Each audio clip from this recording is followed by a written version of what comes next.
Olá pessoal, tudo bem? Vou tirar o óculos aqui. Eu me chamo Paulo, esse aqui é o canal Interagindo com os Cristãos. Mais uma vez estamos aqui para abordar um assunto e agora nós vamos falar o que acontece com Bolsonaro. Jair Messias Bolsonaro, nosso presidente, é uma perseguição terrível contra este homem. Não importa o que ele faça, se fale a verdade, se tenta arrumar a nação, o país, tirando da corrupção, não importa qual o desejo dele, a favor da nação, é claro. O que importa para os opositores é tirá-lo do poder. Na verdade, o que fizeram no passado, corrupção, roubo, soltar ladrão, isso não importa. Não importa tirá-lo de lá e assumir o lugar dele, lógico. Eu não estou aqui para fazer política, eu estou aqui para defender Bolsonaro. Eu quero colocar aqui uma questão, é claro, guardando as proporções, que um é criatura e o outro é Deus, Jesus Cristo. O que aconteceu com Pilatos, que está registrado no livro de João, capítulo 18, a partir do versículo 28 que nós vamos ler. Na época, os judeus, para eles também não importava a verdade, se estava sendo dita a verdade, que ele era a verdade, que ele era o Messias prometido para eles. Mas para os judeus, os que estavam no poder, isso não importava. O que eles queriam é matá-lo. Tiraram de lá, sabe, do meio da nação, porque para eles ele estava corrompendo a nação. E eles não queriam, porque eles perder o poder, o status. Então eles não aceitavam. Queriam de todas as formas que ele simplesmente desaparecesse. Então fizeram várias acusações, mesmo contrariando suas leis, seus costumes, seus hábitos, pelo menos umas 7. Eles quebraram essas leis para levar Jesus a Pilatos, ao Sinédrio, para que ele fosse julgado e morto. Eles mesmos não podiam matá-lo, porque o único que tinha o poder de tirar a vida de alguém era o governador da Judéia, que era Pôncio Pilatos. E eles não podiam. Então, fizeram todo um circo, uma armação, acusando a Jesus para que ele fosse acusado e morto. Tá certo? Então é isso que nós vamos abordar aqui neste vídeo. Bolsonaro, sendo perseguido de todas as formas, por todos os poderes, querem de todas as maneiras tirá-lo do poder. Já tentaram tirar a vida do homem, não conseguiram. E agora estão criando formas e maneiras de tirá-lo do poder. Não importa se com a verdade ou com mentira, ele tem que sair de lá. Não interessa. A questão é quem está por trás destes homens, desses poderosos. E eu tenho certeza absoluta que não são brasileiros. Há uma força orquestrada poderosa no mundo que controla todas as nações e todos os governos. É essa força que está por trás desses homens. Mas o mais engraçado é que eles tiraram um que fazia todas as práticas que essa força que está por trás queria que fizesse. Mas aí resolveram mudar e colocaram quem? Bolsonaro. Não pense você que Bolsonaro também não está envolvido. É um jogo, eles só vão trocando as peças, mas é um jogo, todos eles fazem parte da mesma panela. E a massa que não entende, não conhece, é enganada. Eles tiram um e colocam outro, só de uma forma diferente, governo diferente, mas o objetivo é o mesmo. Escravizar o povo, tá bom? Então é nisso que a gente vai dar uma pincelada aqui rápida para você meditar aí e você comentar. Seria interessante você fazer um comentário sobre isso. Nós, todos nós, se nós estivermos atentos, estamos sendo enganados. Embora tudo isso tenha que acontecer, para que o anticristo venha. Tá bom? E nós vamos falar também sobre esta verdade. O que é a verdade? Que Pilatos perguntou para Jesus. E cinicamente ele fez a pergunta e virou-se, e foi falar com o povo. Ele sabia que a verdade estava diante dele ali. A verdade quem é? Jesus Cristo, Filho de Deus, o Salvador, o Redentor, o dono de todas as coisas, e todas as coisas foram criadas por Ele. Amém? Então daqui a pouco a gente volta. Tá? Deixa seu like, inscreva-se no canal se você gostar e principalmente deixe seu comentário, que é muito importante. Tá bom? Até daqui a pouco.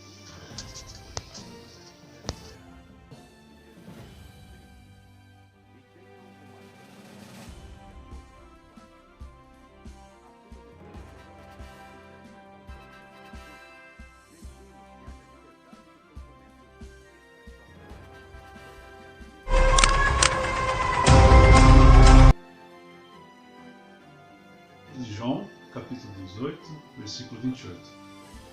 Diz assim: Depois levaram Jesus à casa de Caifás para a audiência. E era pela manhã cedo. E não entraram na audiência, para não se contaminarem. Mas, porém, comer a Páscoa. Então Pilatos saiu fora e disse: Que acusação trazeis contra este homem? Responderam. E disseram: Se este não fosse malfeitor, não o entregaríamos. Disse-lhes, pois, Pilatos: Levai-vos e julgai-o segundo a vossa lei. Disseram então os judeus: A nós não nos é lícito matar pessoa alguma, para que se cumprisse a palavra que Jesus tinha dito, significando de que a morte havia de morrer.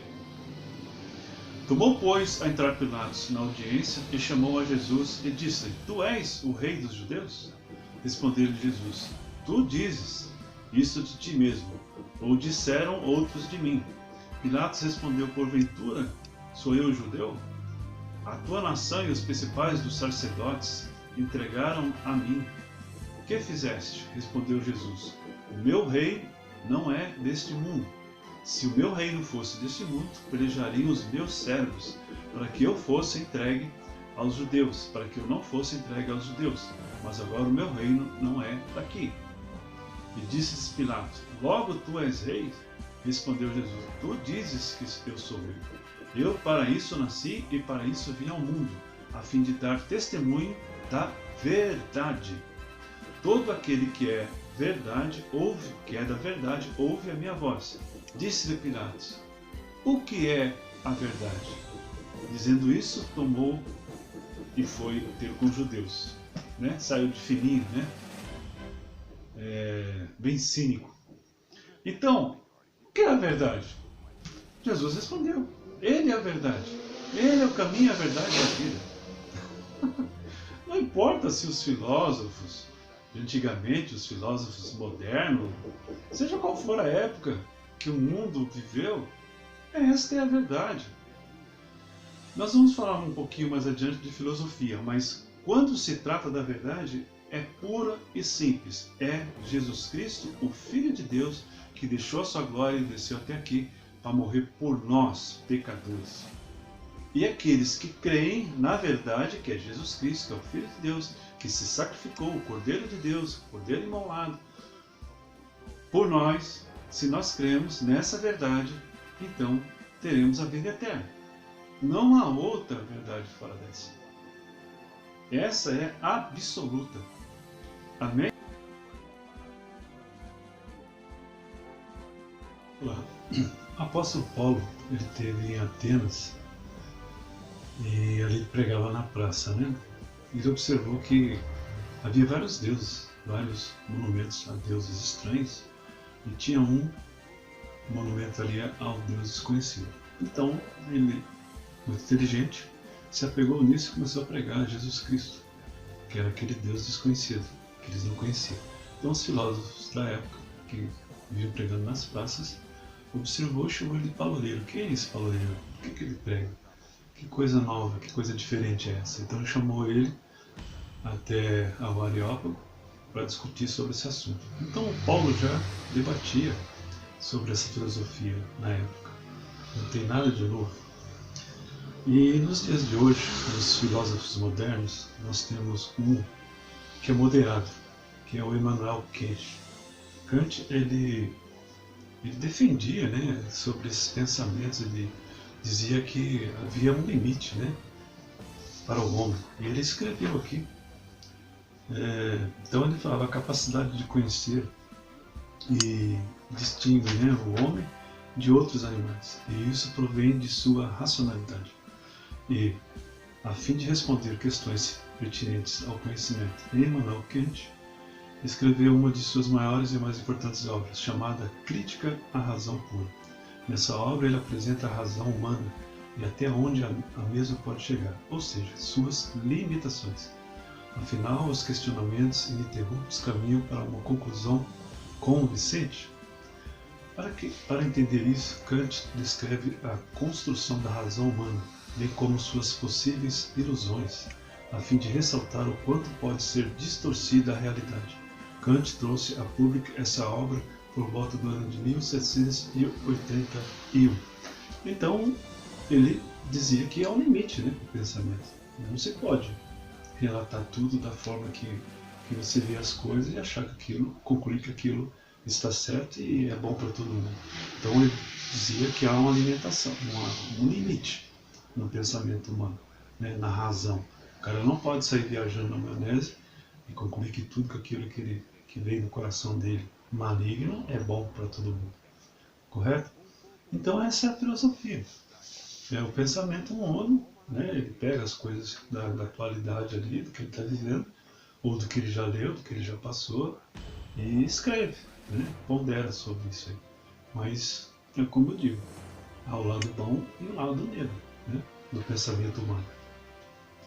Bom, no contexto histórico, no final da Idade Média, esteve calcado no conceito de teocentrismo, né? Deus no centro do mundo, e o sistema feudal terminou com o advento da Idade Média, né? Como veio a Revolução, o Iluminismo, depois veio depois do Iluminismo, veio o criacionismo, né? A indústria, né? A Revolução Industrial, né? Já entrando na Idade Moderna, né? Essa fase reúne diversas descobertas científicas, né, nos campos da astronomia, ciências naturais, matemática, física, etc., o que deu lugar ao pensamento antropocêntrico, homem no centro do mundo, ou seja, deixar Deus de lado e só a razão humana que prevalece até hoje. Assim, esse período esteve marcado pela revolução do pensamento filosófico e científico, isso porque deixou de lado as explicações religiosas e criou novos métodos de investigação científica. Foi dessa maneira que o poder da Igreja, né, foi enfraquecido cada vez mais. Nesse momento, o humanismo tem um papel centralizador, oferecendo uma posição mais ativa do ser humano na sociedade, ou seja, como ser pensante e como maior liberdade de escolha. Ele faz o que ele quiser, né? Definindo, ele faz o que ele quiser da vida. E ninguém pode dizer não, ao contrário disso, né? Diversas transformações ocorreram no pensamento europeu na época, dos quais se destacam a passagem do feudalismo para o capitalismo, o surgimento da burguesia, a formação dos estados nacionais modernos, como nós conhecemos, o absolutismo, o mercantilismo, a forma protestante, as grandes navegações, a invenção da imprensa, a descoberta do Novo Mundo, o início do movimento renascentista, né? E as principais características da filosofia moderna estão pautadas nos seguintes conceitos: antropocentrismo e humanismo, cientificismo, valorização da natureza, racionalismo, que é a razão, empirismo, que são experiências, liberdade e idealismo. Renascimento e iluminismo, filosofia laica não religiosa. Então, em resumo, a filosofia é isso, tá? Tem partes boas e partes ruins, tem partes delas que estão, digamos assim, escuro, né? Coisa escura mesmo, coisa diabólica. E é isso que o diabo tem posto na sociedade moderna, né? Essa escuridão, onde as pessoas estão se adentrando de forma assim volumosa e se perdendo, né? Perdendo a sua vida eterna, não crendo em Deus, né? Como Federici disse, né? Que Deus não existe, né? Deus está morto. Nós, entre aspas, né, matamos Deus. E aquele que recusa tudo que está ligado a alguma coisa a Deus, seja qual for o Deus, ou se você está sob a tutela de algum líder religioso, se você deixar tudo isso de lado, você é um super-homem. Então é toda essa porcariada toda que Nietzsche escreveu nos seus livros. Morreu louco, né, em trevas, perdendo a sua alma para sempre, infelizmente. Essa que é a realidade crua, né, de toda essa vaidade, todo esse ego que há nesses homens, infelizmente, em trevas. Tá? Então, espero que você entenda de uma forma simples. Não tem nada aqui de filosofia, não tem nada aqui de um homem acima da razão, acima de tudo, não. Só estou expondo aqui a verdade, pura e simplesmente a verdade, que é a palavra de Deus, que é Jesus Cristo. Amém?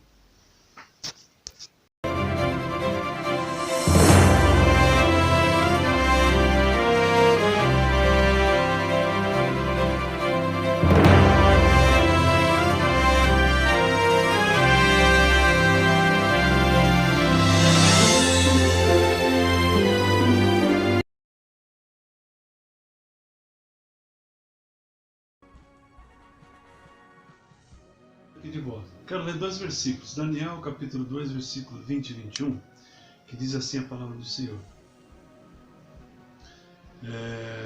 Falou Daniel e disse: Seja bendito o nome de Deus para todo sempre, porque Ele é a sabedoria e a força. Ele muda os tempos e as horas. Ele remove os reis e estabelece os reis. Ele dá sabedoria aos sábios e ciência aos inteligentes. Ele revela o profundo e o escondido, e reconhece o que está em trevas e o que ele mora à luz, e com ele mora a luz. Ok? Daniel. E em Apocalipse, capítulo 6, versículo 7 e 8, ele fala da abertura de selos, o quarto selo, né? Surge o último dos quatro cavaleiros, que é a representação da fome, da peste e da destruição, do qual o que estava sentado sobre ele havia a palavra morte, e o inferno seguia. Na abertura do terceiro selo, que é o que eu quero me atentar aqui, João vê um cavalo preto, que segurando uma balança faz ofertas exorbitantes, o que significaria a escassez dos produtos e seus preços exorbitantes. Esse cavalo representa a fome, a penúria, as trocas injustas, a corrupção, miséria, toda essa imundícia que a gente vive hoje, de mentiras, é a abertura do terceiro selo. Era nisso que eu queria comentar com vocês. Então a gente vive isso, os selos estão sendo abertos e não tem como o homem, não tem como através da política, não tem como a população pensar, achar que uma determinada pessoa, um determinado homem sendo eleito vai resolver o problema, seja no Brasil, seja em qualquer país no mundo. Essas são as escrituras, Apocalipse, tem que se cumprir. Essa é a abertura do terceiro selo. É o que nós estamos vivendo hoje. Toda essa corrupção, toda essa mentira, todo esse engano, sabe, os preços exorbitantes, sabe, a fome, a abertura dos selos. Logo chega aí a abertura, né, o soar das trombetas, aí começa a complicar. Então, a respeito do Bolsonaro, é exatamente isso. Nós achamos, deixa eu só fazer um adendo aqui, sobre democracia. Não, fala sério. Essa democracia foi criada pelos gregos, né? Filosofia foi criada pelos gregos, né? Todo pensamento que os homens têm hoje é baseado naquilo lá. Inclusive, uma boa parte da tecnologia daquela época antiga também foram desenvolvidos e avançados baseado lá nos gregos. Os caras eram muito inteligentes. O que é a filosofia? A filosofia é você expor seu pensamento sobre as coisas, sobre o que está acontecendo no momento, no mundo, né? E parece que eles eram cobrados na época, a população cobrava essas pessoas, os sábios, o sofismo, né? Os sábios da época, a explicar o que acontecia. Então eles, dentro daquilo que eles tinham conhecimento, eles expõem lá. Agora veja bem, não existia rádio, não existia televisão, não existia internet, não existia a imprensa escrita, não tinha disso. Eles acreditavam em tudo que esses homens, filósofos, diziam na época. O que eles falavam, eles acreditavam. Entendeu? Eu vou ler aqui sobre o que Sócrates e Platão diziam sobre esses sofismos, né? Os sofistas da época, os sábios da época. Eles diziam assim, que eles se opunham, né, aos sofistas, né? Que propunham outro entendimento acerca da verdade. Na visão dos sofistas havia uma verdade absoluta. Toda verdade devia ser vista como relativa. Relativa, né? Pode ser, pode não ser. Relatividade. Tendo seu valor e reconhecimento condicionado pela circunstância, o que estava ocorrendo no momento. Dotados de grande capacidade retórica, condicionavam o reconhecimento da verdade aos dotados de grande capacidade retórica, né? Condicionavam o reconhecimento da verdade ao convencimento, né? Quem era bom, né, de retórica, bom de pregar e ser eloquente, ganhava. Em outras palavras, na verdade, que se possa impor, é preciso que haja convencimento, inclusive em questões relacionadas à moralidade, o que é ou não é imoral. Assim, Sócrates, Platão e Aristóteles, os sofistas, adotaram como objetivo de análise a condição humana, sua matéria e o pensamento, o desejo, o sentimento e a busca pelo bem-estar humano. Os sofistas são agnósticos, não rejeitam totalmente a existência dos deuses. Eles acreditavam que Jesus Cristo era um iluminado, não era Deus, era um iluminado. Existia um Deus. Eles não seriam de acordo com a tradição grega, ou seja, conforme pensamentos humanos. Aliás, rejeitavam não a existência, mas a tentativa de explicar questões de ordem metafísica, né? Fora do físico, né? Coisa já extra-terra, outra dimensão. Suas ideias surgiam de apreciação da realidade com o objetivo de transformá-la. Não estavam interessados na origem dos seres, se existia ou não vida após a morte e outras questões abstratas. Essa é a filosofia da época. E os filósofos modernos, né, pós-Revolução Francesa, renascentismo, né, que vieram os filósofos modernos, eles se baseiam em toda essa história dos filósofos antigos, né? Eles se baseiam, desenvolvem outros pensamentos, mas baseados sempre na filosofia desses pais aí, né? A filosofia é o pensamento humano. Quem somos nós para julgar isso, né? Tudo que nós somos, que pensamos, que falamos, nós aprendemos de alguma forma em livros, professores. Nós pensamos, né? Como diz Descartes, pensamos logo existimos. Então, tudo que nós vemos, jornais, ou assistimos na internet, na televisão, alguém formulou essas ideias, né? Ou pegou aquelas histórias e... Então, é lógico que o pensamento humano é importante.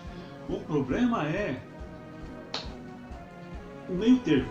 Quando ele descamba para o mal, quando ele descamba para um pensamento obscuro, aí complica. É o caso, né, de muitos filósofos modernos, né? E aí traz todo esse transtorno. Quem é Deus? Começa a dizer que a verdade não é absoluta. Como a verdade não é absoluta? Você vai morrer, não vai? Não é absoluto isso? O sol, você vê o sol todos os dias. Não é a verdade absoluta? Você respira o ar, não respira? Não é a verdade absoluta? A água que você toma não é a verdade absoluta? Enfim, tantas coisas que são verdades absolutas. Agora, você crê que Dom Pedro I existiu? Ultra. Existem provavelmente perto de 4 milhões de praticantes satânicos nos Estados Unidos, baseado nas minhas informações. É verdade ou mentira? Ou é relativo? Ué, é verdade. Na verdade, pode ser que exista. Existem outras comparações que podemos fazer. Mas isso não dá para...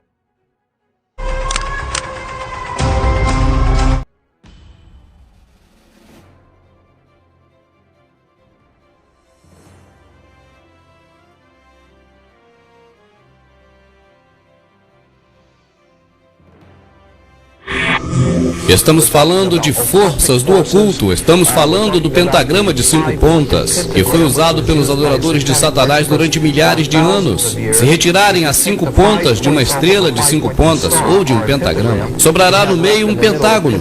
O pentágono está direcionado para a estrela do norte, porque, de acordo com os antigos babilônios, é onde se reúne o poder dos deuses do norte e da guerra.